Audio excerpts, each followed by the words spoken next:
به نام خدای مهربان. سلام خدمت شما دوست عزیز.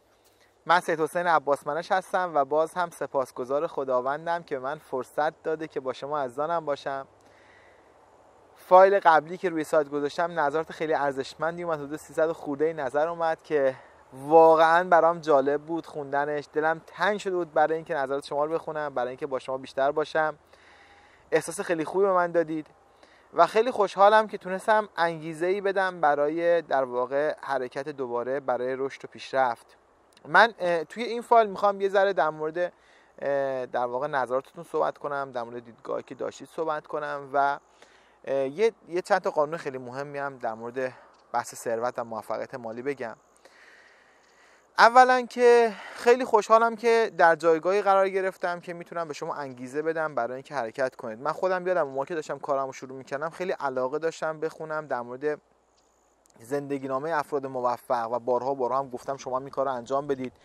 وقتی مثلا کتابی میخونم که طرف مثلا میگه آقا جایگاه من الان اینه، الان من به این موفقیت ها رسیدم، حالا یا مادی یا معنوی یا جسمی یا روحی یا هر چی، من خیلی انگیزه میگرفتم، یعنی خیلی احساس خوبی داشتم. مثلا طرف در مورد زندگیش میگفت آقا من توی این نمیدونم فلان جزیره یه ویلای فلان ساختم، یا من هواپیمای شخصی فلان داشتم، یا با هلیکوپترم داشتم میرفتم فلان برنامه، یه همچین حسی داشتم، یا مثلا یه همچین ماشین رو داشتم یا دارم، یا یه همچین زندگی یا همچین روابط خانوادگی. و یکی از عوامل خیلی خیلی بزرگ انگیزه دادن به من خوندن همین مطالب بود که من میگفتم که پس میشود و خیلی خوشحالم که خیلیاتون تو نظراتتون گفتید که ما بعد از مثلا گوش دادن به اون فایل به این نتیجه رسیدیم که پس میشود.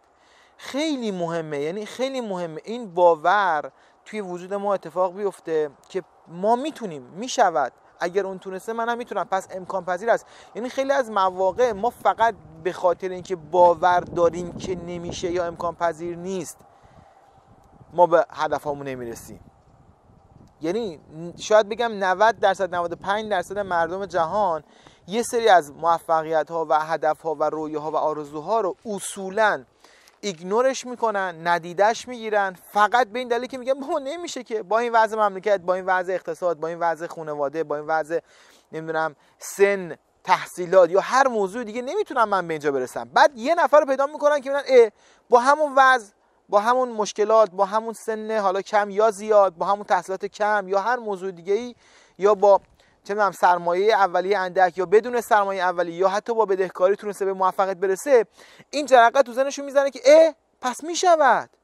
و وقتی که باور کنید که میشود، اون وقت راه‌های رسیدن به اهدافتون به شما داده میشه. یعنی اولین قدم برای اینکه شما به یک خواسته‌ای برسید اینه که باور کنید که میشه به این خواسته رسید. باور کن که میشه به این خواسته رسید. و یکی از عوامل مهمی که میتونه این باور در شما ایجاد کنه اینه که یک نفر تونسته به این خواسته برسه، پس شما میتونید به این خواسته برسید. یعنی من اون موقع که اون کتابا رو میخونم به شدت انگیزه میگرفتم که منم میتونم، بعد بیشتر رو خودم کار میکردم، بیشتر فعالیت میکردم. اما بس فقط انگیزه دادن نیست. یعنی من خودم میلم توی آموزه هام، توی کلاس هام، تو سمینارام بیشتر میل دارم که در مورد آگاهی ها صحبت کنم، در مورد قوانین صحبت کنم، نه فقط انگیزه یه قسمت دومیه. یعنی اصل بیس، اون در واقع اساس صحبت‌های من در مورد قوانین جهان هستیه، در مورد آگاهی دادن به شماست، نه اینکه فقط بخوام انگیزه بدم. انگیزه هم دوست دارم بدم و دیدیم که چقدر نتیجهش خوب بود. خیلیاتون تو فایل قبل چقدر تشکر کردید و چقدر به حق خود من هم چقدر از کتاب‌ها و در واقع مطالبی که خونده بودم انگیزه گرفتم برای حرکت کردن و چقدر برای خود من هم تاثیرگذار بود. در واقع خیلی مهمه که ما آگاهی داشته باشیم و بعد انگیزه ای رو پیدا کنیم برای رسیدن به هدفمون. یعنی قوانین رو بدونیم، درک کنیم. و منم خیلی دیدید زیاد در مورد قوانین صحبت میکنم تا انگیزه دادن صرف. یه جمله خیلی معروفی داره جیم ران، میگه موفقیت تنها به انگیزه نیاز نداره. اگر شما به یک احمق انگیزه بدید، یک احمق با انگیزه خواهید داشت بعدش. و واقعا هم همینطوره. بس فقط انگیزه نیست. و منم هیچ وقت دوست نداشتم که یک سخنران انگیزشی صرف بشم که آقا فقط در مورد انگیزه صحبت کنه. دوست داشتم که اول آگاهی رو بدم و بعدش حالا با مقداری چاشنی انگیزه اون حرکت به سمت اون آگاهی رو کمک کنم که شما هم داشته باشید.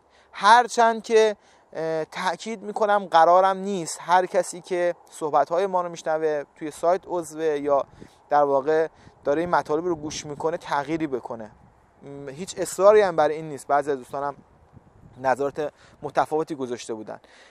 صحبت من در مورد حرفایی که میزنم خدا شاده فقط برای اینه که اون حسی رو که دارم با شما شریک بشم و احساس میکنم که این مسیر بهتون کمک میکنه، احساس میکنم این مسیر به من هم کمک میکنه و خود من هم به همین شکل تونستم راه خودم رو پیدا کنم و خیلی خوشحالم از این بابت که تونستم توی این مسیر حرکت کنم و توی فایل قبلی انگیزه بخش خوب باشم. توی این فایل هم میخوام در مورد انگیزه صحبت کنم، هم میخوام در مورد آگاهی و قوانین جهان هستی صحبت کنم و هم یکی دو تا از برداشت‌های نادرست شما رو که تو قسمت نظرات خوندم رو پاسخ بدم.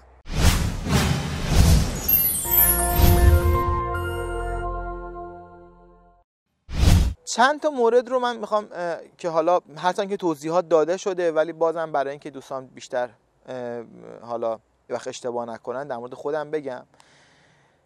بعضی دوستان میگفتن که خب شما باید تو ایران باشی کمک کنی به مردم ایران یا مثلا تو این مسیر حرکت کنی. خیلی از دوستانم جواب داده بودن. من میخوام یه قاعده کلی رو بگم که فکر میکنم به شما هم کمک میکنه. ببینید دوستان، من به هیچ عنوان اعتقاد ندارم که آدم‌ها با هم فرق میکنن. یعنی مثلا من بگم که آقا ما لورا، بعد اونا عربا، اونورا اون یکی‌ها ترکا مثلا اینجوریان، یا مثلا اونجا کردا مثلا. یعنی ما درگیر تعصب در قوم نباشیم، در نژاد نباشیم، در رنگ پوست نباشیم، در کشور نباشیم. یعنی من از اون آدمایی نیستم که احساس ناسیونالیستی داشته باشم بگم نه من یک ایرانی نمیدونم میهن پرست فلانه و هیچ وقت نبودم، هیچ وقتم نگفتم، هیچ ادعایی هم نداشتم، هیچ وقتم فرار نکردم از در واقع ملیتم که حالا توی امریکا بیام بگن کجایی هستی، مثل خیلی از ایرانی‌ها که اصلا نمیگن ایرانی هستن. نه، تو اروپا تو امریکا خیلی راحت میگم ایرانی ام. برام مهم نیست که طرف در مورد ایرانی‌ها چه دیدگاهی داره. خیلی موقع میشه تو امریکا به من به صورت نصیحت گونه‌ای دوستان میگن که نگو که ایرانی ام، اینا الان فکر میکنن تو هم داعشی، من فکر میکنن تو هم تروریست. میگم من خیلی برام مهم نیست که اونا در مورد من چه فکری میکنن، خب ولی من ایرانی ام. از اون برم آدمی نیستم که خیلی بگم که نه من میخوام حتما توی ایران مثلا فلان برای ایرانیا. نه، یعنی این نگاه کوچیکیه. هر کسی که این حرفا رو میزنه به نظر من خیلی اوج نگرفته، یعنی خیلی از بالا به جهان نگاه نکرده. ما خیلی همون تا وقتی تو روستا بودیم فقط روستای خودمون رو میشناختیم، شهر هم نمیشناختیم. بعد ما تو شهر تازه دیدیم یه شهری هم وجود داره، یه فرهنگ‌های دیگه هم هست، یک در واقع افراد دیگه با تفکرات دیگه هم هست. هر چقدر که بزرگتر شدیم دیدیم که بابا جهان خیلی بزرگتر از اون محدوده ذهنی ماست. و من هیچ وقت ادعا نکردم واقعا که میخوام مثلا برای ایرانی‌ها فقط یک کاری انجام بدم. واقعا دوست دارم کشورم و واقعا مردمم دوست دارم، واقعا من لذت بردم توی ایران. ولی نگاه من اینه که ما هممون یکی هستیم. یعنی شما برای هر بنده خدایی هر کمکی بکنی انگار که به کشورت خدمت کردی. میخواد سیاه‌پوست باشه، میخواد سفیدپوست باشه، میخواد عرب باشه، میخواد عربستانی باشه، میخواد ترک باشه، میخواد امریکایی باشه، میخواد اسرائیلی باشه، میخواد ژاپنی باشه. واقعا برای من همه مردم یکی هستند. یعنی من واقعا هیچ مرزی تو ذهنم نیست در مورد آدما که بگم نه این دیگه مثلا چونم آلمانی این ویژگی رو داره. خیلی مثلا یه آلمانی آدمای سردی ان، آدمای خشکی ان، نمیدونم اونا فلانی، انگلیسی‌ها فلان خیلی نمیدونم نجات پرستن، خیلی نمیدونم خودشونو قبول دارن، ژاپنی‌ها فلان نگاه. نه، واقعا من از همه بندگان خوب خداوند هستن و با توجه به فرکانسی که هر لحظه ما داریم از خودمون به جهان هستی ارسال میکنیم، افرادی رو جذب میکنیم که با ما هم فرکانس باشن. حالا اگه خودمون اون فرکانس خوب داشته باشیم، آدمای خوب هم جذب خودمون میکنیم. اگه فرکانس نامناسبی داشته باشیم، آدمای نامناسب هم جذب خودمون میکنیم. و دوست دارم که بزرگتر از مرزها فکر کنید. واقعا این مرزها مرزهای سیاسیه. این مرزها واقعا در گذشته وجود نداشته. اینا خطاییه که دولت‌ها برای خودشون کشیدن. ما چرا داریم فریب همچین مرزهایی رو میخوریم؟ ما چرا داریم فریب همچین قومیت‌ها رو میخوریم؟ چقدر ما توی ایران مشکل قومیتی در مورد آقا جوک برای لورا درست کنن. من با افتخار همیشه گفتم، لورم، اصلا هیچ نگرانی هم ندارم. خیلی از دوستای خودمون رو میشناسیم که وقتی که من از فامیلای خودم، دوستای خودم وقتی میمونن توی شهرهای بزرگ توی تهران اصلا نمیگفتن که کجایین، به خاطر که مسخره نشن. اینا نشون میده که ما یه سری مرزها رو برای خودمون در مورد آدما داریم. اتفاقا توی روستای خودمونم خیلی‌ها اعتقاد دارن که کسی نباید بره جای دیگه، اگه میخواد کمک کنه باید تو همون منطقه خودمون کمک کنه به مردم منطقه خودمون. من این نگاه نداشتم و فکر میکنم که این نگاه محدودیه که آقا من فقط مثلا ایرانیا. اگه پروفسور سمیعی الان یه کاری رو تو جهان انجام میده برای هر کسی که خدمت میکنه توی آلمان تو هانوفر، واقعا داره به افتخار ایران چیزی اضافه میکنه. حالا بگیم نه پروفسور سمیعی اشتباه کرد که مثلا رفت از ایران مثلا رفت آلمان، حالا مثلا نه چه اون آلمان باشه چه ایران باشه اون داره به مردم جهان خدمت میکنه، اون داره کاری بی‌نهایت بزرگتر میکنه نسبت به خیلی‌های دیگه که شاید تو ایران بودن.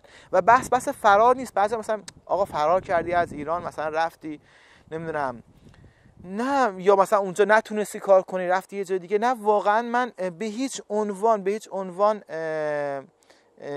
توی شرایط سخت ایرانو ترک نکردم دیگه. بابا همه اونایی که با من بودن که در جریان برنامه‌های من بودن که تو بهترین شرایط، من همیشه ادعام این بود که تو بهترین شرایط میخوام از ایران برم، نه تو شرط بدبختی، نه تو شرط مشکلات، نه تو فلاکت، تو بهتر نه فرار کنم برای اینکه برم یه جای دیگه اوضاع بهتر بشه. دوستان این نکته رو بذارید آویزه گوشتون کنید. یک نفر اگر که تو یک شهری تو یک کشوری شرایطش بده و فکر میکنه اگر بره یه جای دیگه اوضاع بهتر میشه، سخت در اشتباهه. با تغییر لوکیشن اوضاع بهتر میشه، با تغییر فکر اوضاع بهتر میشه، با تغییر فرکانس اوضاع بهتر میشه. وقتی که شما فکرتو عوض میکنی، جهان هستی شرایطتو عوض میکنه. اگر اون جایی که هستی، اون شهری که هستی، اون کشوری که هستی، اون امکان رو داشت که با فرکانس جدیدت هماهنگ بشه که خب افراد مختلف و شرایط مختلف برات به وجود میاد. اگر نداشت، جهان تو رو هدایت میکنه به جایی که این امکان رو از قبل داره. جهان خیلی هوشمند داره عمل میکنه. خداوند بی نهایت قوانینش جهانیه و داره به بهترین شکل ممکن جهان داره عمل میکنه و در به قول مولانا در جهان هر چیزی را جذب کرد، گرمی را کشید و سرد. وقتی ما خودمون تغییر میدیم شرایطمون عوض میشه. حالا اگه نیاز داشته باشه شرایط منطقه زندگیمون عوض بشه، اونم عوض میشه. یعنی اینجوری نیست که فکر کنید اگر من چه میدونم برم یه جای دیگه، من بارها گفتم اگر من با یکی دیگه ازدواج میکردم آدم دیگه میشدم، اگر من یه دانشگاه دیگه میرفتم اصلا زندگی متحول میشد، اگر من یه رشته دیگه انتخاب میکردم اصلا دیگه هیچی میشدم مثلا پروفسور، اگر من یه کشور دیگه به دنیا اومدم اصلا هیچ، دنیای من متفاوت. به خدا هیچ کدوم از این اتفاق نمیفته. اگر تو تغییر کنی، تو هر کجای دنیا باشی میتونی زندگی تو عوض کنی و جهان آرام شرایط و موقعیت رو برای تغییر میده. من یادم اومد به یه زمانی، من سال فکر کنم 88 بود اگه اشتباه نکنم، 88 یا 89 یا 88، یکی از دوستانی که تو برنامه ما شرکت می‌کرد و خیلی تحت تاثیر برنامه ما موفقیت‌های برای خودش کسب کرده بود، یه برنامه رو گذاشته بود برای آرایشگرها توی آنتالیای ترکیه و یه استادی رو از امریکا دعوت کرده بود و این برنامه رو دیگه ران کرد و خیلی هم ثبت نام کردم. منم به عنوان مهمان دعوت کرد که بیام حالا اونجا مثلا یه صحبتی هم من با این دوستان داشته باشم، یه ساعتی.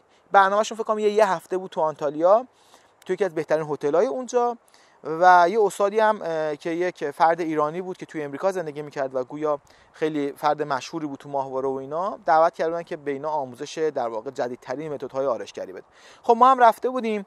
بعد لابلای حالا سر میز ناهار و شام و صبحونه و تو اون چند روزی که با هم بودیم صحبت میشد با اون دوستمون که تدریس میکرد در مورد آرایشگری.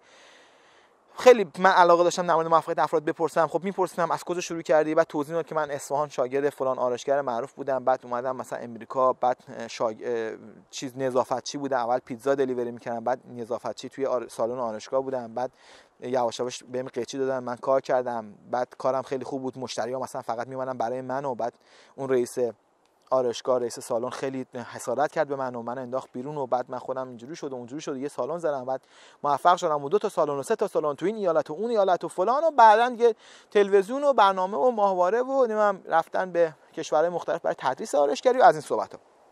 من همه اینا رو میگم خیلی علاقه داشتم که بپرسم در مورد موفقیت افراد و ایده میگرفتم، انگیزه میگرفتم و تو همون دفتر داشتم مینوشتم. اون گفت تو چی کار میکنی؟ گفتم من کارم اینه، سمینار دارم، یه همچین برنامه رو آموزش میدم و اینا. خیلی خوشش اومد، گفتش که اتفاقا اصلا توی امریکا برای همچین آدمای سردست میشکنن و من خواهر خودم رئیس انجمن فلان ایرانیان فلان جا تو کالیفرنیا، تو بیا اونجا، اصلا اونا جا دارن و سالن دارن و ممبر دارن و کلی عضو دارن و اینجوری، اصلا من خودم بعد دعوتنامه میفرستم و کل تعهداتش هم میدم، حالا بهت اعتماد میکنم، این کارو میکنم چون یه ذره برای من مسئولیت داره اگه دعوتنامه بفرستم تو اونجا مشکلی ایجاد کنی و این حرفا، ولی من این کارو انجام میدم، تو بیا اونجا و اصلا زندگی در اون رو به اون رو میشه.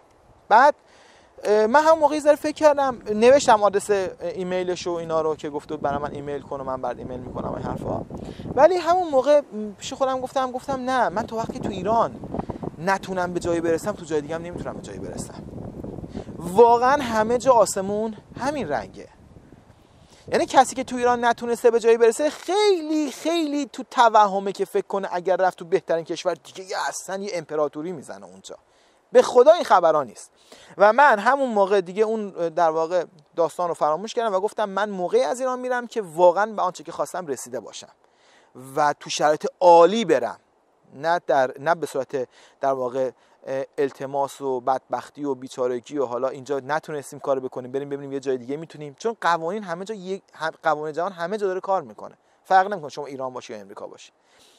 و وقتی که من به هدفم رسیدم، کلی من یکی از بیزینسام ملکه، خب کلی من ایران ملک دارم، وکالت دادم به یکی از دوستان که کارا رو انجام میده، برام خرید میکنه، میفروشه، کارا رو انجام میده. تو امریکا هم من کلی ملک خریدم، اصلا یکی از بیزینسام اینه و اونجا من در بهترین شرایط، در رویایی ترین شرایط من اونجا رو در واقع ترک کردم به خاطر هدفایی که داشتم. خب یه مدت اروپا بودم، کلا اروپا رو دیدم، بعد خیلی من از آب و هوای سرد یه ذره سختمه، من دوستم هوا همیشه عالی باشه، همیشه خوب باشه، همیشه تو آب و هوای خوب و راحت باشم، نخوام مثلا کاپشن بپوشم اونم سرد و من همیشه دوستم برم بتونم هر روز اصلا بتونم برم توی آب، تو دریا برم شنا کنم. حالا این نظر شخصی من اینجوری دوست دارم، ممکنه بعضی جور دیگه باشه.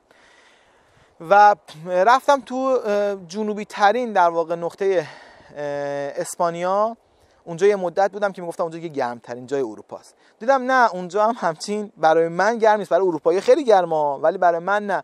که اومدم امریکا و اونم توی ایالتی که همیشه هوا بهاره، همیشه هوا عالیه، همیشه بهاره، همیشه سرسبزیه، به قول خودشون میگن evergreen state، همیشه ایالتی که همیشه سبزه. و اینجا رو برای خودم پیدا کردم و اونم کل ایالت‌ها رو گشتم، شاید بگم بیش از نیمی از ایالت‌های امریکا رو نگاه کردم، گشتم و یه همچین جایی رو در واقع احساس خوبی باش پیدا کردم و دیگه موندم. و این به معنای نبود که مثلا من نمیخواستم برای مردم کار کنم یا اونجا مثلا کارآفرینی نکنم یا مثلا فرار کنم از اونجا، نه، باور کنید شرایط من خیلی عالی بود، هر وقت بخوام برمیگردم، سرمایه هام خیلیاش اونجاست، بیزینس هم اونجا داره کار میکنه و هیچ احساس فراری هم نبود. و تاکید میکنم اینو برای این میگم که فکر نکنید که آقا اگه یکی رفت امریکا موفق شد، به خدا اینطور نیست. باور کنید من دوستان ایرانی رو اینجا میشناسم که الان 20 سال اینجا نون ندارن بخورن، اینقدر که باوراشون ایراد داره. یعنی وقتی باشون صحبت میکردم میگفتش مثلا ایران مثلا چجوری شما مثلا زنده موندید، مثلا تو ذهنشون اینه که ایران یک دریاچه از خونه، هر روز دارن مردم رو میکشن و اصلا تعجب میکرد شما چطور زنده اید الان، اصلا مگه کسی هم زنده مونده؟ بعد من میگفتم که باور کن من یا تو ایران زندگی نکردی یا من تو ایران زندگی نکردم، یا انقدر تفاوت فرکانس داریم که تو چیزایی رو دیدی که من ندیدم. واقعا نه، واقعا اونجا اوضاع خوبه. حالا یه سری شاید نارضایتی باشه ولی اینجا هم هست، همه جای دنیا هم هست. ولی اون با این دیدگاه، با این نفرت، با این مشکل، داستان اومدنش به امریکا توضیح اصلا یک فاجعه به تمام معنا بود. ببین وقتی باور رو خراب باشه ببین چه بلای سر آدم میاد. چند سال تو ترکیه، توی وان، تو شهر مرزی وان اینا زندگی، یعنی فرار کوه‌ها، بالای کوه‌ها فرار کرده و رفتن شهر مرزی توی وان ترکیه هم اونا که رفتن میدونن چقدر جای بد آب و هواییه، مخصوصا تو زمستونا. و دیگه اونجا چند سال میگفت ما هر روز باید میرفتیم انگشت میزدیم و امضا میکردیم تو پاسگاه که ما هستیم، ما امروز هستیم، ما فردا هستیم. چند سال بودن با فلاکت و بدبختی، نمیدونم به قول خودش میگفت همش دزدا و راهزنا و اینا همه میومدن، معتادا و قاچاقچی‌ها، فراریا، قاتلا میومدن اونجا، از ایران فرار میکردن میومدن اونجا و توی اون شرایط نمیدونم به قول خودش سخت و وحشتناک چند سال اونجا بودن. بعدش اومدن با فلاکت آلمان هم تو کمپ و بدبختی، بعدش هم اون امریکا.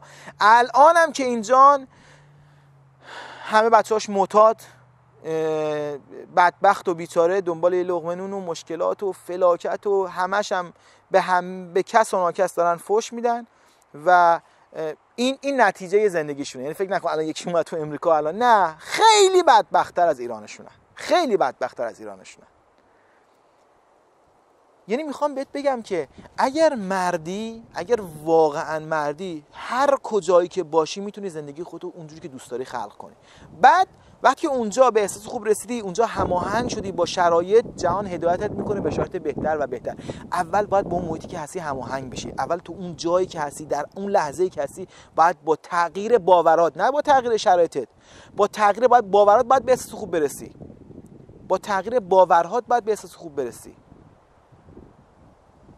وایلا من هیچ مشکلی نه با من اصلا نه آدم سیاسی ام، نه علاقه دارم به سیاست. به قدر کافی فک و فامیلایی دارم که صبح تا شبشون به سیاست گره زدن. نه اصلا خوشم میاد که در مورد مسائل سیاسی صحبت کنم. اصلا به یکی از دلایلی که من تو ایران خیلی راحت زندگی کردم این بود که هیچ علاقه‌ای به این داستان نداشتم. و به شما هم پیشنهاد میکنم اگر میخوای از زندگی لذت ببری، نگاهتو در مورد سیاست عوض کن. من ندیدم تا حالا یه آدم سیاسی که خواب آروم داشته باشه. من ندیدم تا حالا یه آدمی که صبح تا شب داره اخبارهای مختلف رو گوش میکنه، صبح تا شب در مورد مسائل سیاسی صحبت میکنه، صبح تا شب داره به این و اون فوش میده، اینو خراب کردن، اونو درست کردن و زندگی خوبی داشته باشه. دوست من، این یه قانون ابدیه. هر کسی هر کجایی که هست الان جای درستشه. من دوست دارم بارها و بارها و بارها در مورد این موضوع صحبت کنم. هر کسی الان هر کجا هست، چه بدبخت چه خوشبخت، چه توی زندان چه توی قصر، هر کسی، چه توی تخت بیمارستان چه توی مسابقات المپیک، هر کسی هر کجایی که هست جای درستش همونجاست الان. اگر بخواد جاش تغییر کنه باید باوراشو عوض کنه. فکر نکنید که الان یه چیزی تو ایران اشتباهه، یه چیزی توی جای اشتباهه که بخوایم بگیم آقا مرگ بر فلانی، مرگ بر بهمانی، آقا قیام کنیم، آقا انقلاب کنیم، آقا بریزیم، آقا ما باید شرط تغییر بدیم. اگر الان دولت‌ها بر مردم، هر دولتی با هر ویژگی داره با هر مردم حکومت میکنه، الان دقیقاً جای درستشه.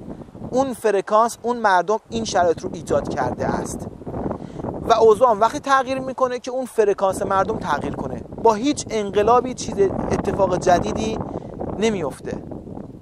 یکی از دلایلی که من از سیاست دور شدم و واقعا علاقه نداشتم دیدن همین مسائلی بود که بابا هر کسی داره در مورد سیاست صحبت میکنه هیچ زندگی آروم و خوبی نداره، هیچ رابطه خوبی با همسر فرزندش نداره، هیچ خواب آرومی نداره، هیچ درآمدی نداره، فقط داره هرس میخوره باید این درست بشه، باید اون درست بشه. فکر می‌کنه یه جای ایراده، فکر می‌کنه یه جای خرابه، ما باید درستش کنیم. به خدا هیچ جا در این جهان خراب نیست که ما بخوایم درستش کنیم. همه چیز سر جای خودشه. اگر یه چیزی خرابه تو مغز ما خرابه. اگر یه آدمایی دارن در واقع تو شرط سخت زندگی میکنن، اونا خودشون با باورهاشون در اون جایگاه قرار گرفتن. یکی از دوستان پرسید که چجوری باید اون بدبختا خبردار بشن؟ به محض اینکه شما اراده کنید، جهان با دستهای خودش، خداوند به شما ایده ها، افراد و شرایطی رو به شما میگه که شما بخواید تغییر کنید. به محض اینکه شما بخواید که تغییر کنید، به محض اینکه بدون اینکه بقیه رو مقصر بدونید، باورهای خودتون رو مقصر بدونید.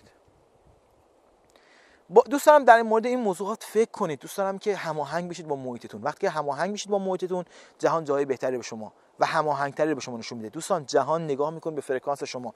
هر فرکانس رو دریافت میکنه، از همون جنس فرکانس بیشتر وارد زندگیت میکنه. اگر دارید در مورد بدبختیات و مشکلات و بیچارگی داری صحبت میکنی، جهان این فرکانس رو میبینه، میگه این بنده خدا بدبختی و مشکلات و فقر بیشتری میخواد. شرایط رو برات فراهم میکنه که اتفاقات بیشتر رخ بده. اگر در مورد سپاسگزاری و رضایت و حال خوب و خنده و شادی داری صحبت میکنی و فکر میکنی و داری زندگی میکنی، جهان میگه این خنده و شادی و سپاسگزاری بیشتری میخواد و اونو بهت میده. به این موضوعات فکر کنید، دقیق فکر کنید، عمیق فکر کنید. من باهاش دارم زندگی میکنم. وقتی هماهنگ بشی با خودت، وقتی هماهنگ بشی با جهان قدم به قدم شرایط و موقعیت‌های بهتری برات فراهم میکنه. این یک قانون ابدیه.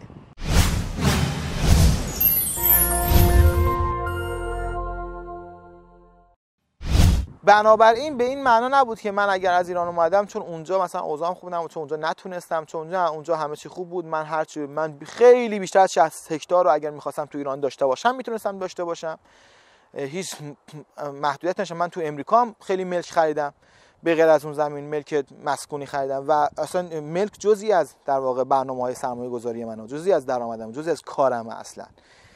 و دوست دارم که یه وقت این شبهه به وجود نیاد که پس ما تو ایران نمیتونیم، اگر که بریم یه جای دیگه اونجا دیگه اوضاع خیلی خوبه، دیگه اونجا مثلا دولت‌ها فرق میکنن. نه، اینجوری نیست. اگه تو ایران تونستی به جای برسی، اینجا هم میتونی، هر کجای دیگه دنیا میتونی. اگه تو ایران نتونستی، هیچ جای دیگه هم نمیتونی. یادت باشه اگر تونستی توی این کشوری که داری زندگی میکنی، حالا هر کجا که هست، ایرانه، افغانستانه، آلمانه، هر کجای دیگه، تونستی تو هر دهاتی که الان هستی، تونستی به آرامش برسی، تونستی به هماهنگی برسی، تونستی رشد کنی، تونستی پیشرفت کنی، قانونشو یاد گرفتی، بقیه جا میتونی از این قانون استفاده کنی. اگر اونجا نتونستی، فکر نکن که اگر تغییر بدی جا تو یه اتفاق عجیبی میفته. پیچ عنوان تو نیست. من در مورد روابطم گفتم اونایی که در واقع به دلیل یه مشکلی از همسرشون جدا میشن، نکته جالب اینجاست، اگه به هماهنگی نرسیده باشن، نفر بعدی هم شرطش بدتر از اونه، دوباره با اونم به مشکل برمیخورن، دوباره از اونم جدا میشن، دوباره نفر بعدی هم شرطش مثل همینه، دوباره با اون به مشکل برمیخورن، دوباره از اونم جدا میشن. یعنی اگر قوانین رو درک نکنی و خودتو تغییر ندی، با تغییر آدم‌ها زندگی عاطفی تغییری نمیکنه. من دوست دارم که اینو درک کنید. و در مورد خودم واقعا همینجوری بود. میگم من تو ایران واقعا داشتم با عشق زندگی و لذت بردم. میدونی من چقدر لذت بردم، چقدر کارا من تو ایران کردم، چقدر شهرها رفتم، چقدر دوستای خوبی داشتم و دارم هنوزم. و دلیل اینکه من اینقدر راحت اومدم، وقتی داشتم دوستمون داشت تعریف میکرد داستان اومدنشون به امریکا، اصلا من خندم گرفتم که چه جالب. مثلا من سوار چمدونمو گرفتم، سوار هواپیما شدم اومدم امریکا، بعد مثلا این بدبختی بیچاره از رو کوه‌ها مثلا شب مثلا تعریف میکرد، مثلا شب روی اسب‌ها گذاشتم، اسب بدون زین، تو تاریکی شب چشمای میگفت اسبارم بسته بودن، میگفت از بغل دره، میگفت تاریک فقط نور ماه بود، میگفت فقط من یه لحظه نگاه کردم دیدم اسب داره بغل، یعنی مثلا 10 سانتی متری دره داره حرکت میکنه تو تاریکی با چشمای بسته. اینو تربیت شده بودن که مثلا این مسیر رو بیان و برن. میگفت 1000 بار از شب تا صبح که برسیم به اون دهات مرزی، 1000 بار مردم و زنده شدم تا برسیم فقط به اونجا. گفتم ببین بعد که اونجا توی اون شرایط و تو به قول خوش نون خشک می‌خوردن و نمیدونم اصلا یه وضعیت، بعد تو اون شرایط چند سال و اینا، گفتم ببین مثلا چقدر فرق میکنه باورهای آدما و چقدر به همون نسبت فرق میکنه نتایج آدما، که تو بلند شی مثلا بیای مثلا کیفمو برداشت، ما سوار هواپیما شدیم اومدیم اینجا با عزت و احترام. اصلا باورتون شاید نشه بگم که اصلا روند وقتی ما رسیدیم فرودگاه، کلی از بقیه سوال و جواب میکردن، کلی میگفتن آقا شما از کجا اومدید، برای چی اومدید، چرا میخواید بیاد امریکا. یعنی فرق هم نمیکرد طرف کجایی باشه، به مسلمان بودن و تروریستی بودن ربطی نداشت. با روسا همین کارو میکردن، با عربا همین کارو میکردن، با آسیای شرقی ها همین کارو، با اروپایی ها همینجوری. خیلی یعنی اونایی که بعد ویزا میگرفتن میرن امریکا، یعنی مقیم امریکا نبودن، همشون همین داستان بود. کلی سوال می‌کرد، یارو چکوچونه میزد آقا من اینقدر باید بمونم، نمیدونم طرف روس بود نمیتونست انگلیسی صحبت کنه، مترجم روس وسایلشون رو باز میکردن میریختن. اصلا ما همونجوری دوسترون میگفتم چرا اینا بدبختا رو چقدر دارن سیمجین میکنن، چقدر دارن محکم و تند صحبت میکنن باشون.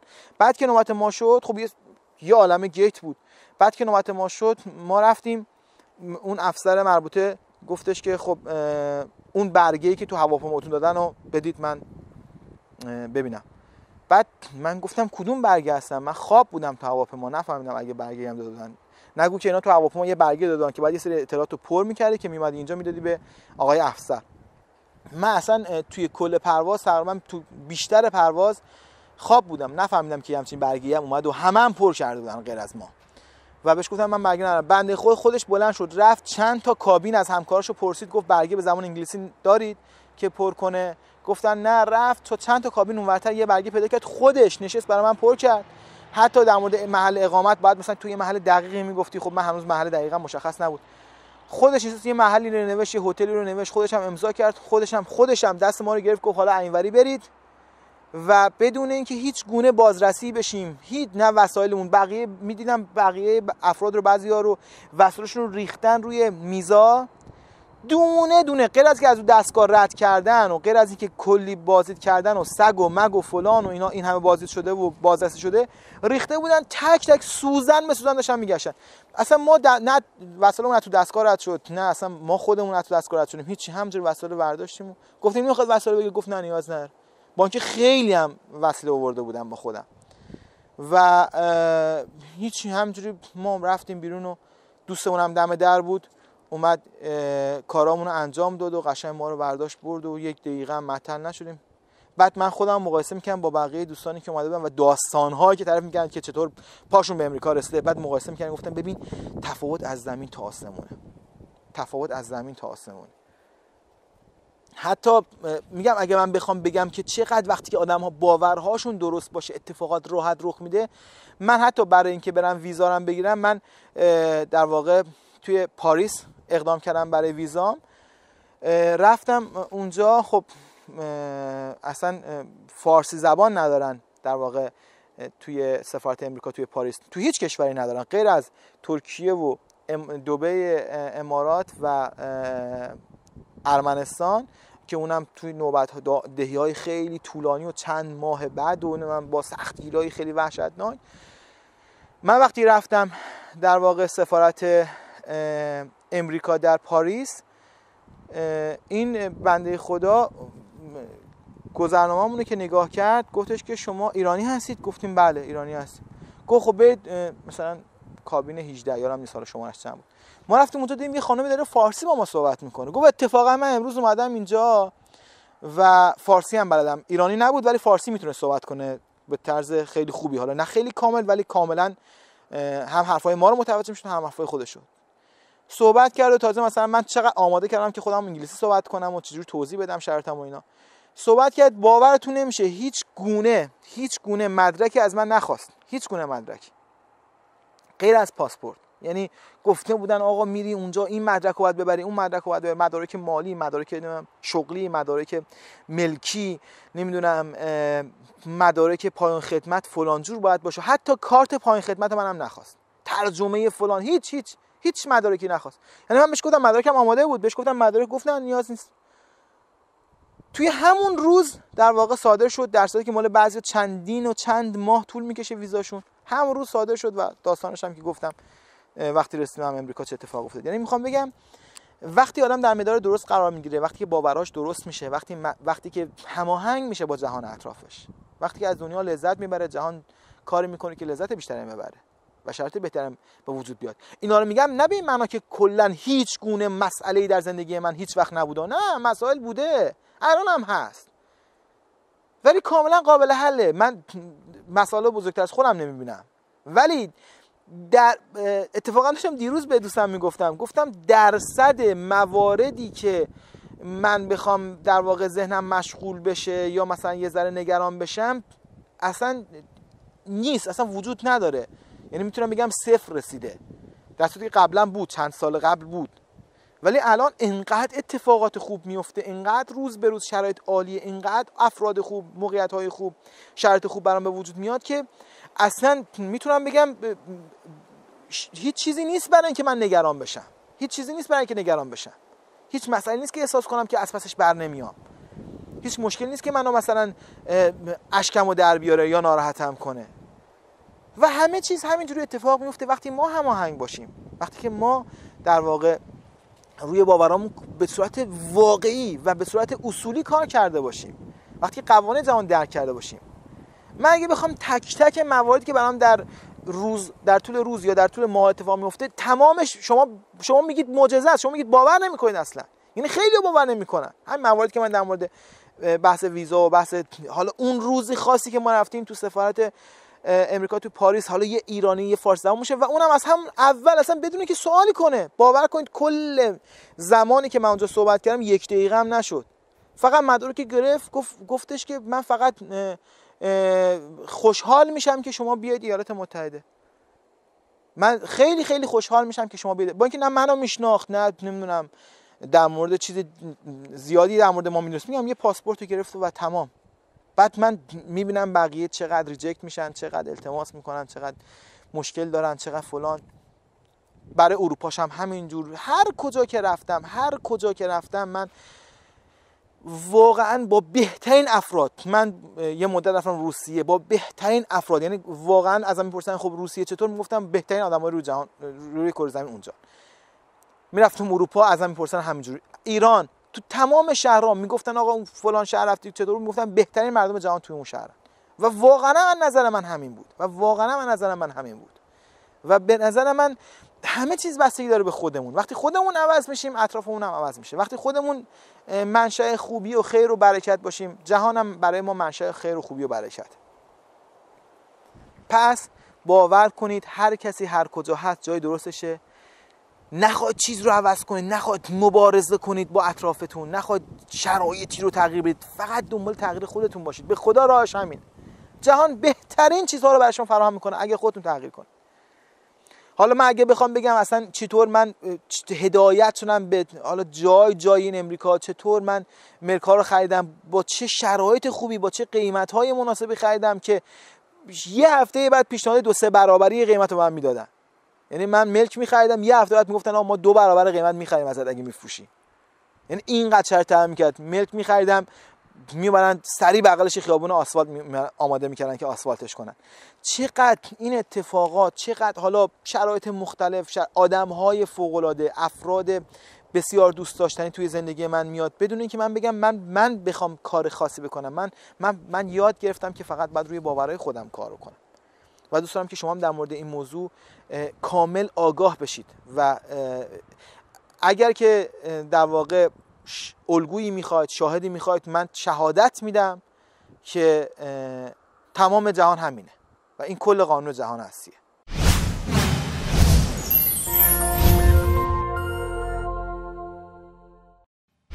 در مورد تعصب، در مورد اینکه ایرانی و ما ایرانی‌ها و فلان اینا، من یه فایلی رو تو تلگرام گذاشتم.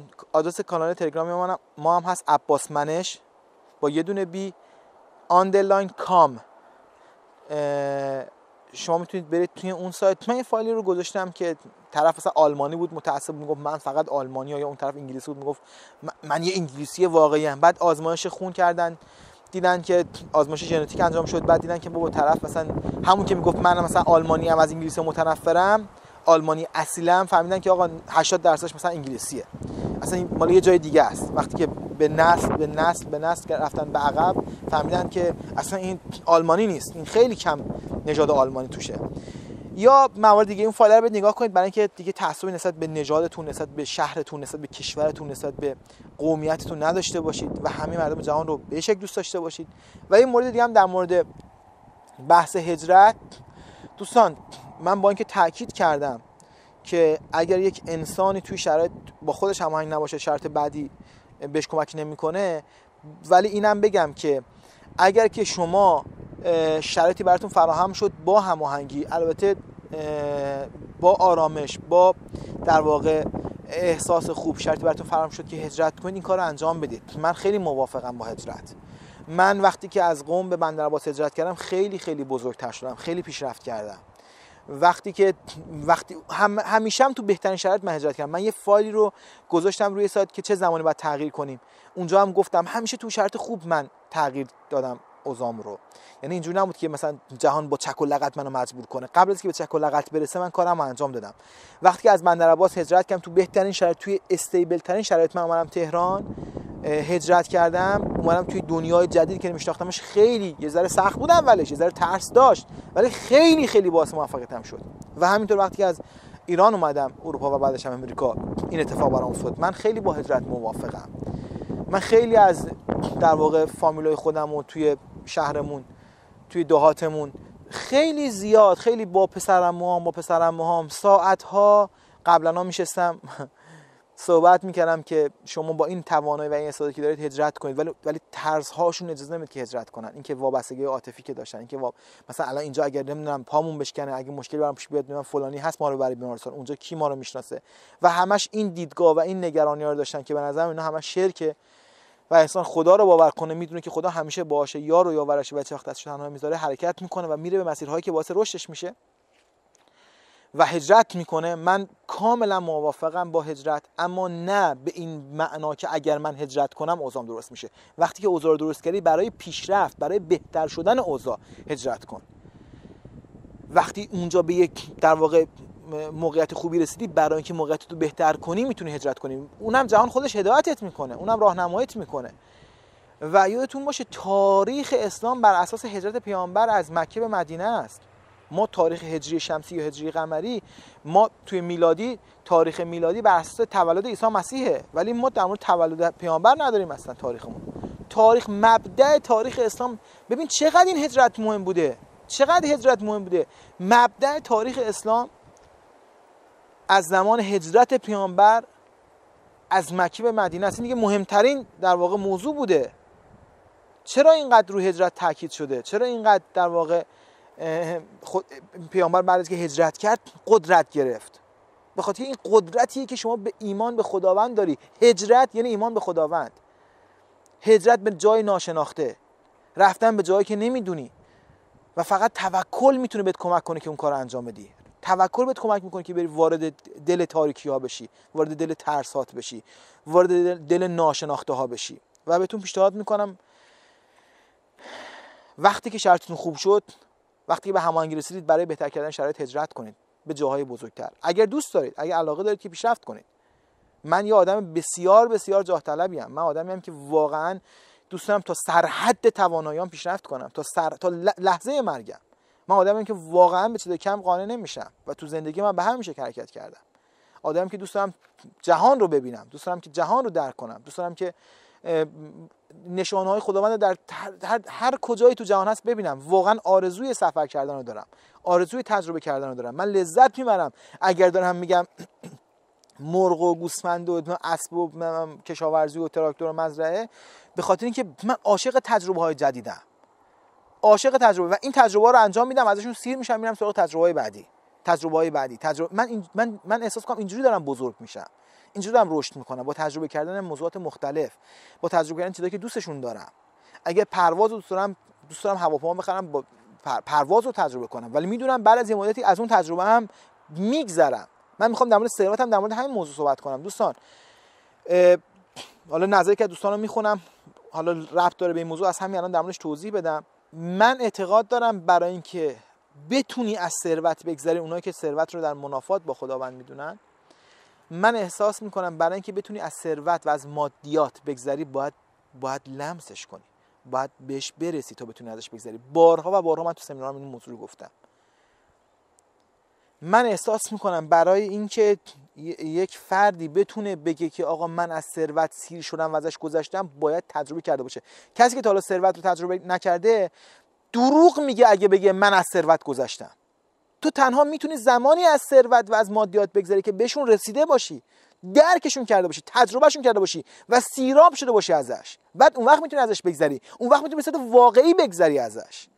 ولی اگه هنوز بهش نرسیده باشی، همیشه ته ذهنت هست که ای کاش می‌داشتمش. ولی وقتی که داشتی، وقتی سیر شدی ازش، میتونی بگی من ازش رسیدم بهش، داشتمش، حالا ازش گذشتم. مثل بیل گیتس رفتم حالا به مردم جهان کمک کنم، رفتم توی افریقا مثلا با ایدز مبارزه کنم، یا هر کار دیگه که دوست داره انجام بده، یا ریچارد برانسون، یا وارن بافت، یا هر کس دیگه. کسایی که بهش رسیدن، کسایی که تجربه کردن اون چرا که می‌خواستن، الان میتونن در جایگاه قرار بگیرن که بتونن بگن ما از این ثروت گذشتیم، حالا میخوام بریم سراغ علایق دیگه‌مون. و دوست دارم که این حرف منو جدی بگیرید. اگر میخواید به خداوند برسید، اگر میخواید از ثروت بگذرید، باید به ثروت برسید و بعد ازش میتونید بگذرید. من در مورد میرداماد جمله‌ای گفتم، خیلی موقع تو سمینار میگن که یه روزی میرداماد داشته در مورد خداوند صحبت میکرده و خدا چقدر خوبه و چقدر رحمانه و چقدر رحیمه. بعد یه پیرمردی بلند میشه میگه بله تو که در مورد خدا صحبت میکنی، تو خیلی ثروتمندی، این همه اسب داری، این همه ثروت داری، اینقدر فلان داری، بهمان داری. من بدبخت چی؟ من که یه خر لنگ و ناتوان بیشتر ندارم، من چجوری میتونم بگم خدا رحیم و بخشنده است و رزاقه؟ چه رزقی به من داده، چه بخشندگی برای من داشته؟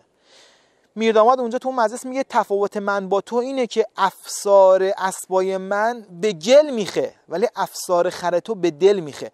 اگر امروز خر تو بمیره تو هم فردا باش میمیری، ولی اگر امروز همه اسبای من افسارشون از این میخی که به زمین وصله در بیاد و فرار کنن، من هیچیم نمیشه. من گذشتم از ثروت، من انقدر بهش رسیدم که ازش گذشتم، ولی تو هنوز نداریش که بتونی بگذری ازش. تو چسبیدی به همون یه تیکه‌ای که داری. و دوست دارم که در واقع در مورد ثروت باورهاتون رو درست کنید. یعنی تنها راهی که میتونید فراوانی خداوند رو درک کنید تغییر باورهاتون. اون وقت میبینید که جهان بی نهایت ثروتمنده و شما هر آنچه که بخواید به شما داده میشه تا جایی که به بی‌نیازی برسی. من دوست دارم در مورد کلمه بی‌نیازی صحبت کنم. اینقدر به بی‌نیازی و استقلال مالی برسی که اصلا دیگه کاری که میکنی به خاطر پول نباشه، که به خاطر پول بقیه التماس نکنی، به خاطر پول جلوی بقیه خم و راست نشی، به خاطر پول نمیدونم زندگی زناشویی تو تهدید نکنی و در معرض خطر قرار ندی، به خاطر پول سلامتی تو نابود نکنی، مثل 99.9% مردم جهان که تو بدترین مکان ممکن دارن کار میکنن، با بدترین افراد ممکن دارن کار میکنن به خاطر پول. سالی یه بار زحمتشو نمیبینه به خاطر پول. هنوز نمیدونه بچهش چند سالشه، کدوم مدرسه میره، اصلا چی کار داره میکنه، به خاطر پول. نمیشناسه بچه‌شو اصلا هیچ رابطه‌ای با فرزندش نداره، به خاطر نیازمند پوله، به خاطر اینکه هنوز بهش نرسیده. وقتی به بی‌نیازی برسی همه اینا حل میشه. و کی به بی‌نیازی میرسی؟ موقعی که باورتو عوض کنی. اجازه بدید من که از نظرات دوستان رو بخونم و در موردش صحبت کنم با شما.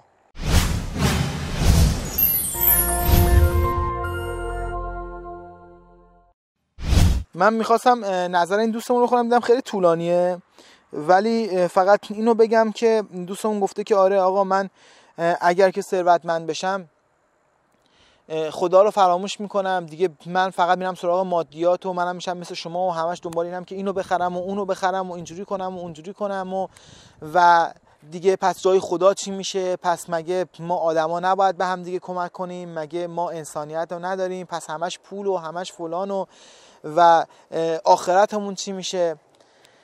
من بارها در مورد این موضوع صحبت کردم. یکی از بزرگترین خاکریزهایی که در واقع من تصویر میکنم مثل یک میدون جنگ که من یه جایی واسطه بودم، یک شیطانی روبروی من بود و یه باور شیطانی این بود که من اگر ثروتمند بشم از خدا دور میشم. من سالها جنگیدم با این باور، من سالها مهمات رسوندم به نیروهای خودی، نفر رسوندم به نیروهای خودی تا این خاکریز رو فتح کنن. من سالها با این باور بزرگ شده بودم که آقا اگر من ثروتمند بشم از خداوند دور میشم، من آدم بی ایمان میشم، من آخرتمو دارم میفروشم به خاطر رسیدن به در واقع دنیا و انسانی میشم که از بقیه سوء استفاده میکنم، انسان چه میدونم طمعکاری میشم، انسانی میشم که هرس میزنه هی برای بیشتر و بیشتر. و وقتی فهمیدم که این باور داره به من ضربه میزنه و نمیذاره که من به موفقیت مالی برسم، با هر تلاشی که میکنم داره جلومو میگیره و من با اینکه دارم خیلی خوب کار میکنم، خیلی خوب دارم زحمت میکشم ولی لحاظ مالی پیشرفت نمیکنم، تصمیم گرفتم که به این شیطان، به این باور شیطانی حمله کنم. چند سال طول کشید. خیلی باور سرسختیه، خیلی ریشه داره، خیلی عمیقه و من تلاش کردم. چند سال ما مبارزه کردیم. یک خاکریز بزرگی بود که می‌خواستیم فتحش کنیم و بعد از فتح میتونستیم به این باور برسیم که ثروتمند شدن ما منافاتی با ایمان نداره، با خداوند نداره. و نیرو فرستادم، مهمات فرستادم و تونستیم بالاخره اون خاکریز رو بعد چند سال فتح کنیم. وقتی که فتحش کردم، وقتی که اون باور رو تغییر دادم، هرچند که اون شیطان فرار کرد به یک جای دیگه، به یک خاکریزی اون پشت مشتا و آماده است برای اینکه نیروهای من اینجا کم بشه، برای اینکه مهمات من اینجا کم بشه پشت این خاکریز و دوباره برگرده خاکریز رو فتح کنه. و وقتی که من تونستم اون خاکریز رو فتح کنم، قشنگ یادمه یک جهش مالی خیلی بزرگ توی چند ماه برام اتفاق افتاد که اصلا برای خودم هم غیر قابل باور بود. تمام بدهیامو دادم توی چند ماه، توی 3 4 5 ماه اینقدر رشد مالی کردم که بدهیامو دادم، صاف و صوف کردم، کلی هم در واقع تونستم پسنداز داشته باشم برای اینکه کارهای جدیدمو شروع کنم.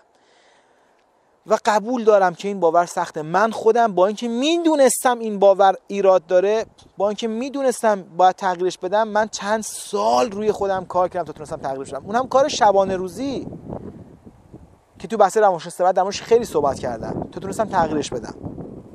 بنابراین هیچ انتظاری ندارم که شماها که شاید به اندازه من کار نکنید روی باوراتون، شاید به اندازه من باور نکنید که این باور اشتباهه، بتونید یک شبه و دو شبه تغییرش بدید. پس بنابراین هیچ بحثی ما با هم نداریم، هیچ اصراری هم ندارم که این باور رو در واقع این حرفای منو قبول کنید و اون باوری که آقا اگه من ثروتمند بشم آدم بدی میشم، از راه خدا دور میشم رو بخواید تغییر بدید. ولی قول به شما میدم تا وقتی که این باور وجود داره، شما یه قدم میرید بالا، دو قدم میرید پایین، یه قدم میرید بالا، 4 قدم میرید پایین. بی نهایت باور آزاردهنده، بی نهایت باور منفیه. من یادم میاد یه کاری داشتم من تو نیو مکزیکو، یه جلسه داشتم که یه قاضی توی اون جلسه بود و یک در واقع افسر درجه بالای پلیس صحبت میکردم. من گفتش که خب شما کارتون چیه و اینو. من گفتم کارم اینه و یه همچین برنامه دارم. بعد اون افسره گفتش که چه جالب، مثلا کتاب فلانی رو خوندی؟ گفتم بله خوندم. گفت کتاب بهمانی؟ گفتم بله خوندم. بعد دیگه من خودم چند تا کتاب دیگه هم گفتم کتاب اینم خوندم. اصلا تعجب کرد، گفت اینا رو از کجا میشی تو؟ از ایران فلان. گفتم نه خب کتاباشون هم ترجمه شده هم من علاقه داشتم، حالا اونا که ترجمه نشدن پیدا کردم خودمون ترجمه کردیم خوندم و اینا. خیلی خیلی مشتاق شد. گفت ببین من 6 تا اصل توی زندگی دارم، منم دارم چند مدتی دارم کتابا رو میخونم. سنش هم حدود 55 سال 60 سال بود، ولی بسیار بسیار علاوه جسمی سالم و قدرتمند بود. تمامش از بدنش عضله بود و خیلی خیلی آماده بود علاوه جسمانی. گفت منم اتفاقا دارم چند وقت کار میکنم و خیلی پیشرفت کردم و خیلی موفقیت رو کسب کردم تو این چند سال و 6 تا اصل رو گذاشتم برای خودم: اصل سپاسگزاری، اصل غذای سالم، اصل ورزش روزانه، اصل مثلا تفکر مثبت و موارد دیگه که میگفت خیلی زندگیم تغییر کرده. خیلی من واقعا زندگی خوبی الان دارم. هم داشت به من میگفت هم به آقای قاضی داشت میگفت که اینا داشتم در واقع داشتیم در مورد این موارد صحبت میکردیم. گفت ولی یه مورد هست که من نمیتونم کتمانش کنم و اونم اینه که من هیچ وقت آدم ثروتمندی نبودم. من همیشه لحاظ مالی دست و بالم بسته بوده و بهم بگو که چه کمکی میتونی من بکنی حالا که تو توی موارد کار کردی و میدونی چه کمکی میتونی من بکنی.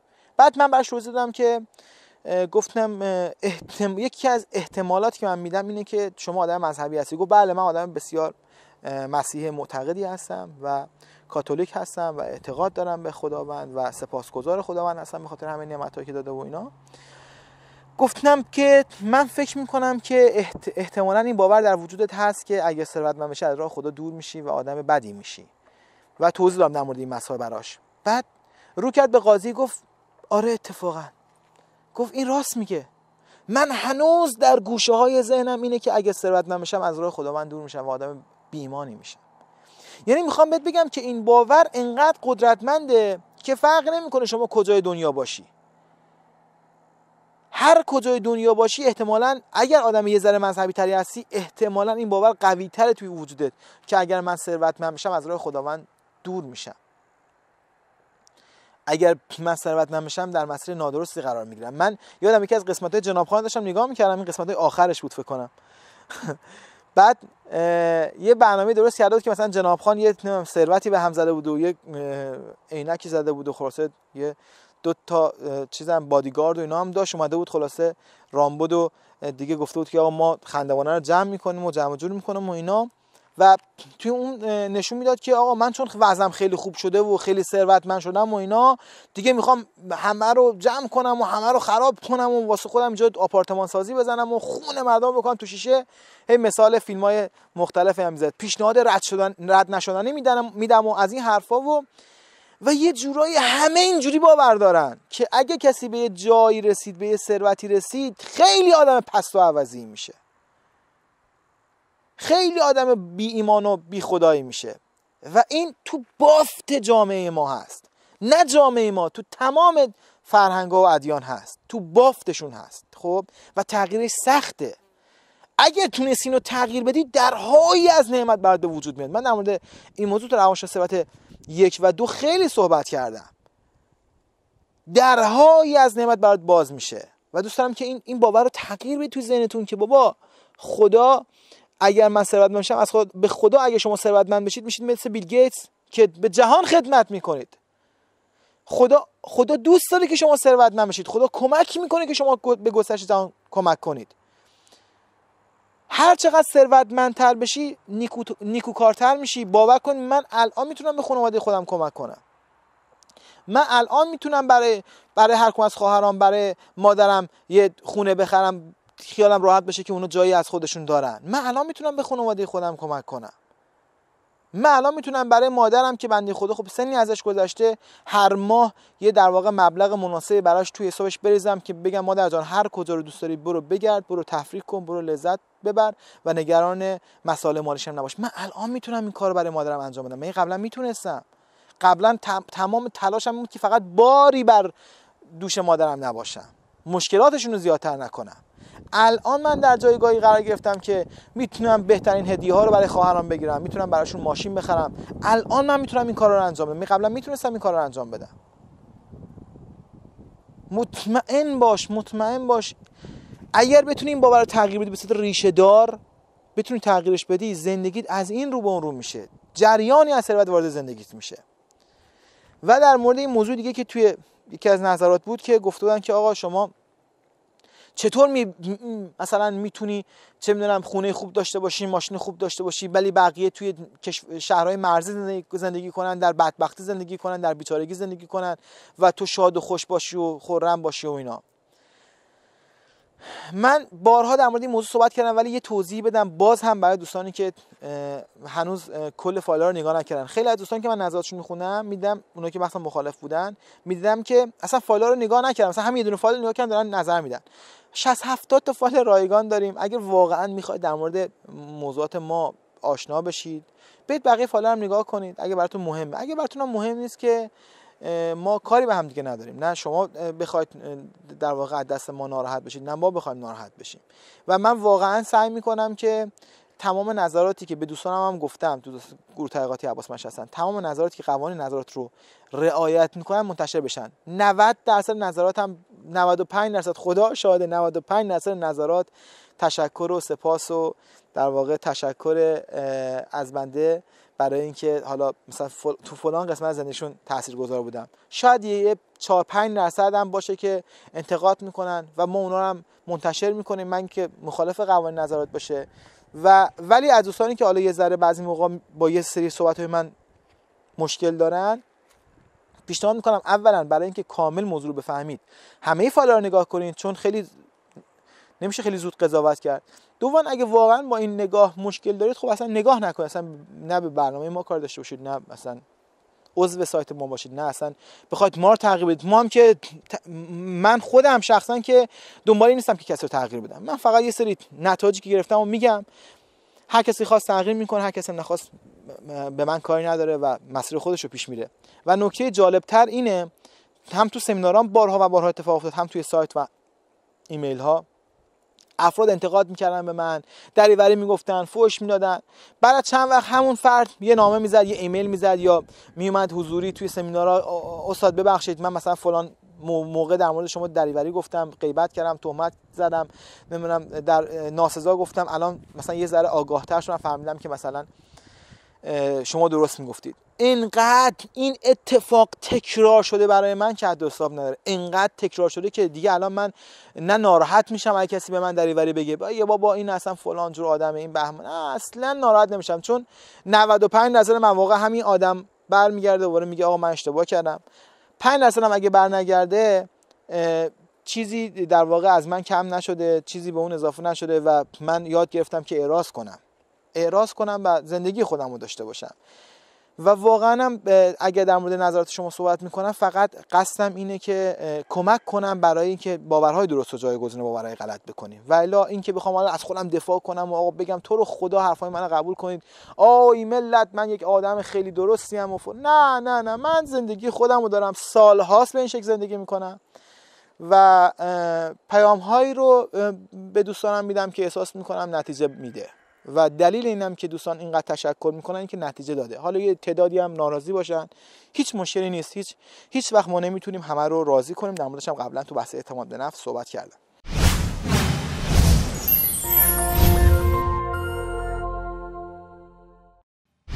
حالا یه مثال بزنم برای دوستی که میگه آقا شما چطور مثلا بقیه در شهرهای مرزی فلان بدبخت بیچاره چطور میتونی خوشحال باشی و اینا، و ای کاش که شما تو ایران بودی و کمک می‌کردی به اونایی که توی شهرهای مرزی ان و دسترسی به اینترنت ندارن و این صحبت‌ها. اولا من قبلا گفتم که هر کسی که اراده کنه که تغییر کنه جهان، من کی باشم؟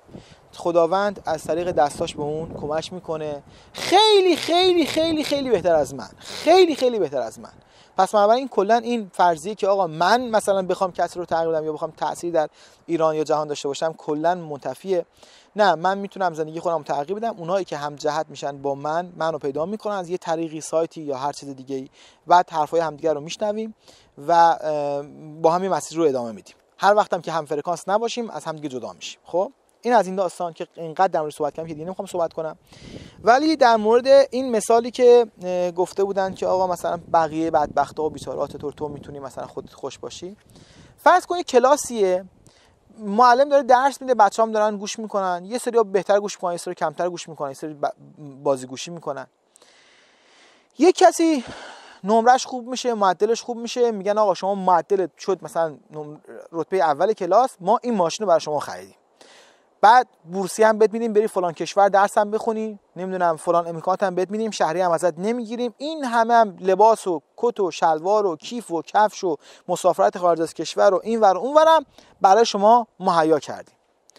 بعد بقیه بچه‌ها یا یه سری از بچه‌ها که نمره خوبی نگرفتن میگن تو چطور دلت میاد واقعا بری مثلا بورسیه بشی بری فلان کشور در حالی که ما نمیتونیم بریم؟ چطور دلت میاد فلان کفش رو بپوشی در حالی که ما نمیتونیم؟ چطور دلت میاد فلان تفریح داشته باشی یا فلان امتیازی که بهت دادن و ازش استفاده کنی در حالی که ما نداریم اون امتیازو؟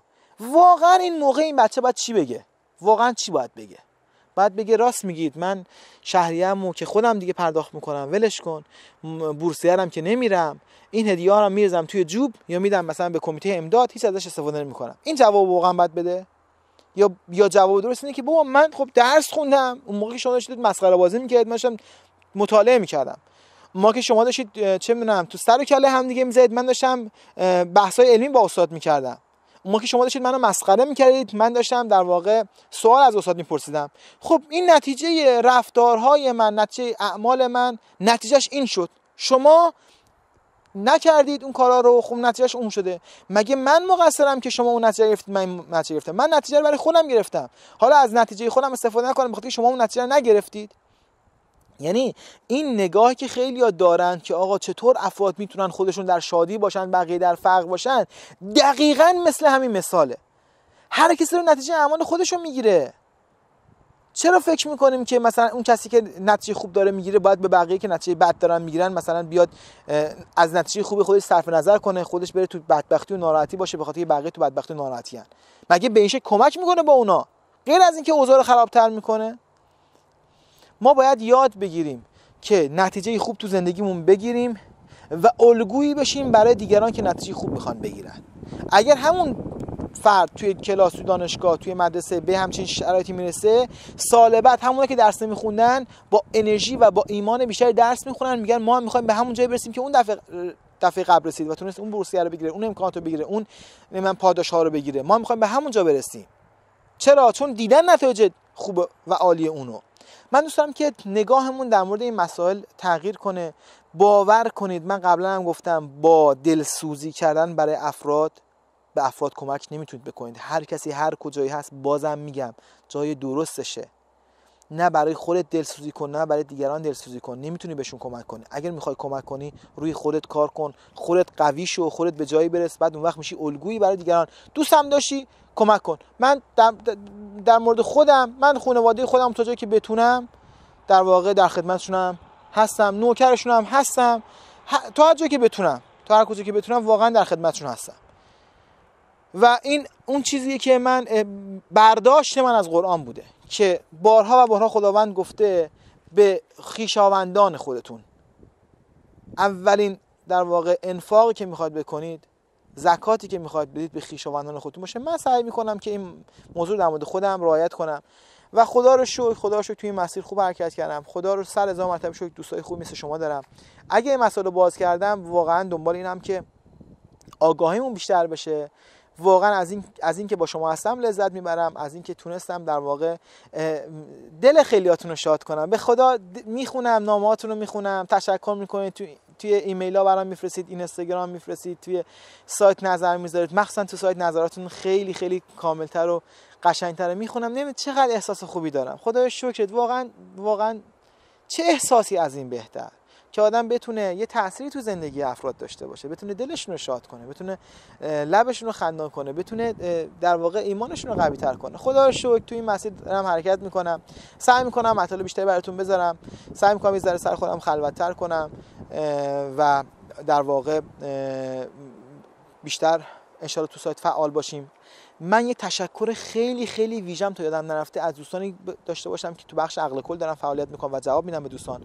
واقعا من لذت میبرم از جوابایی که دوستان به سوالات بخش عقل کل میدن. یک جا، یک مرجع، یک نمیدونم چی بگم، یه جایی که گوهر و طلا داره ازش میباره. اینقدر دوستان جوابای خوبی دارن به دوستانی که سوال میکنن میدن. بهتون پیشنهاد میکنم بخش عقل کل رو فعال نگه دارید. بقیه دوستانتون هم بگید اگه سوالی دارن، مورد دارن، اونجا بپرسن، دوستان بهشون کمک میکنن. خیلی خیلی معدنی از جواهر و الماس بخش عقل کل سایت ما. خیلی تشکر میکنم، خیلی خیلی زیاد. انشالله که هر کجا هستید در پناه الله یکتا شاد و سالم باشید. یادتون باشه وقتی در مورد قوانین صحبت میکنید، وقتی در مورد قوانین مینویسید، وقتی در مورد قوانین سپاسگزار هستید، وقتی نظراتتون رو میذارید و وقتی به دیگران در بخش عقل کل پاسخ میدید، دارید به خودتون کمک میکنید. دارید به خودتون کمک کنید. اونایی که میان موفقیتشون توی سایت می‌نویسن، به خدا دارید اولین کاری که میکنید به خودتون دارید کمک میکنید که موفقیت بیشتری داشته باشید. من حالا این لابلا اینم بگم، من داشتم دیروز پرس فکر می‌کردم که هر بار که خانواده‌ام به من زنگ میزنن من فقط در مورد موفقیتام صحبت میکنم، در مورد اتفاقات خوبی که افتاده تو زندگیم، در مورد سپاسگزاریام صحبت میکنم. بعد داشتم فکر می‌کردم، گفتم ببین سال‌هاست، نمیدونم چند وقته که من بهم زنگ میزنن دوستانم یا خانواده‌ام بهم زنگ میزنن، من دارم فقط در مورد موفقیتام صحبت میکنم. و یکی از دلایلی که هر روز موفق‌تر و شادتر و اتفاقات بهتری برام میفته اینه که من با عشق و با لذت در مورد شادیام، در مورد موفقیتام با بقیه صحبت میکنم. اصلا یه جوری شده که دوستام زنگ میزنن، این مثل یه سریال شده. مثلا یه قسمتشو دیدن، مثلا 10 قسمتشو دیدن تا حالا، قسمت موفقیت‌های مثلا من.